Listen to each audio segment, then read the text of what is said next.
আলোচিত অভিনেত্রীর সঙ্গে সম্পর্কের জেরে এবার চাকরি হারাচ্ছেন সাবেক ঢাকা মহানগর গোয়েন্দা পুলিশের গুলশান বিভাগের অতিরিক্ত উপকমিশনার গোলাম সাকলাইন। এদিকে বিভাগীয় তদন্তে সাকলাইনের চাকরি হারালে মঙ্গলবার আদালত থেকে জামিন পেয়েছেন পরিমণি। সাকলাইনের এই সংবাদ প্রকাশের পর থেকে বহুবার যোগাযোগ করা হলেও সাড়া পাওয়া যায়নি পরিমণির। দিন শেষে সাকলাইনের বিষয়ে একটি গণমাধ্যমের সঙ্গে কথা বলেছেন পরিমণি। সাবেক এডিসি সাকলাইনের চাকরি হারাচ্ছেন এ বিষয়ে জানতে চাইলে পরিমণি বলেন, আমি বা সাকলাইন বলার আগে তো পাবলিকই এটা নিয়ে বলছে, প্রশাসনও তো এটা নিয়ে বলছে।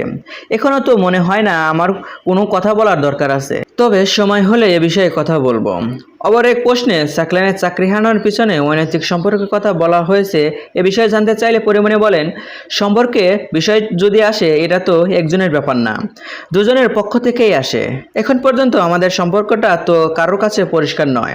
আমরা প্রেমে ছিলাম নাকি কি করছি কোনো কিছুই তো পরিষ্কার নয়। যদিও এরকম মনে হয় আমাকে নিয়ে কথা বলছে, আমাকে অপরাধী বানাচ্ছে, তারপরও আমি কথা বলবো।